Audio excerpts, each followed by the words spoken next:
আসসালামু আলাইকুম আমার প্রিয় বন্ধুরা, আশা করছি আপনারা সবাই ভালো আছেন। বন্ধুরা, আজকের ভিডিওতে আমরা রাসূল সাল্লাল্লাহু আলাইহি ওয়াসাল্লাম বলছেন 4 শ্রেণীর মানুষের চোখ জাহান্নামের আগুন দেখবে না, এই বিষয়ে জানার চেষ্টা করব ইনশাআল্লাহ। বান্দার আমলেই তার জান্নাত ও জাহান্নামের কারণ। নিজ আমল গুণে মানুষ যেমন জান্নাতি হতে পারেন, তেমনি কর্মদোষে হতে পারেন জাহান্নামী। আবার একদল মানুষ আছেন যাদের ওপর জাহান্নাম হারাম ঘোষণা করা হয়েছে। হাদিসে কারো ব্যাপারে বলা হয়েছে তারা জাহান্নামে যাওয়া তো দূরের কথা, জাহান্নামের আগুন চোখেও দেখবেন না। তো আমার প্রিয় ভাই ও বোনেরা, এই 4 শ্রেণীর লোক কারা, চলুন এই বিষয়ে জেনে নেয়।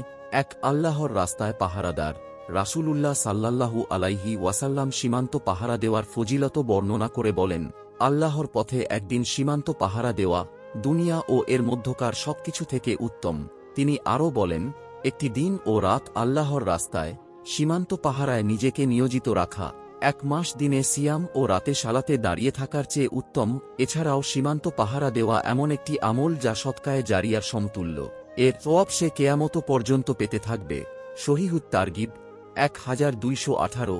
আব্দুর রহমান ইবনে জাবের হতে বর্ণিত, রাসূল সাল্লাল্লাহু আলাইহি ওয়াসাল্লাম বলেছেন, আল্লাহর পথে যে বান্দার 2 পা ধুলায় মলিন হয় তাকে জাহান্নামের আগুন স্পর্শ করবে এমন হতে পারে না। সহিহ বুখারী। 2, আল্লাহর ভয়ে যিনি কাঁদেন। নবীজি সাল্লাল্লাহু আলাইহি ওয়াসাল্লাম বলেছেন, আল্লাহর ভয়ে ক্রন্দনকারীর জাহান্নামে যাওয়া এমন অসম্ভব যেমন দহনকৃত দুধ পুনরায় ওলানে ফিরে যাওয়া অসম্ভব। আর আল্লাহর পথের ধুলা ও জাহান্নামের ধোঁয়া কখনো একত্রিত হবে না। তিরমিজি 1633। হযরত আব্দুল্লাহ ইবনে মাসউদ রাদিয়াল্লাহু আনহু থেকে বর্ণিত, তিনি বলেন, মুহাম্মদ সাল্লাল্লাহু আলাইহি ওয়াসাল্লাম ইরশাদ করেন, যে মুমিন বান্দার 2 চোখ থেকে আল্লাহর ভয়ে পানি বের হয়, যদি তা মাছির মাথার পরিমাণও হয় এবং তা চেহারা বেয়ে পড়ে, আল্লাহ তার জন্য জাহান্নাম হারাম করে দেন।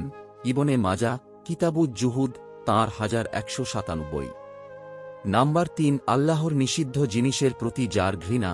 আল্লাহর নিষিদ্ধ বিষয়ের প্রতি অন্তরে ঘৃণা তৈরি হওয়া বিশেষ মুমিনদের গুণ। এটি মুজাহাদার মাধ্যমে তৈরি করতে হয়।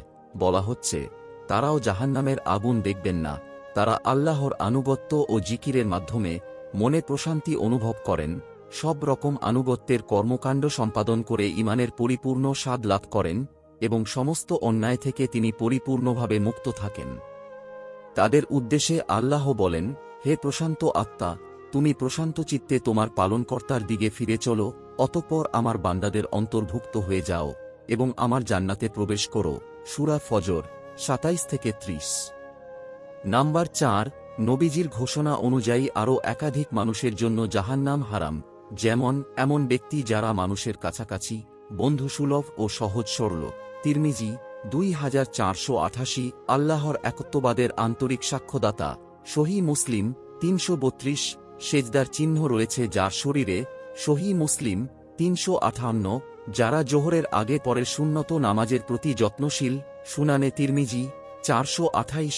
যে ব্যক্তি সূর্যোদয় ও সূর্যাস্তের আগে নামাজ আদায় করে, জাহান্নাম তাকে স্পর্শ করবে না। সহিহ মুসলিম 634।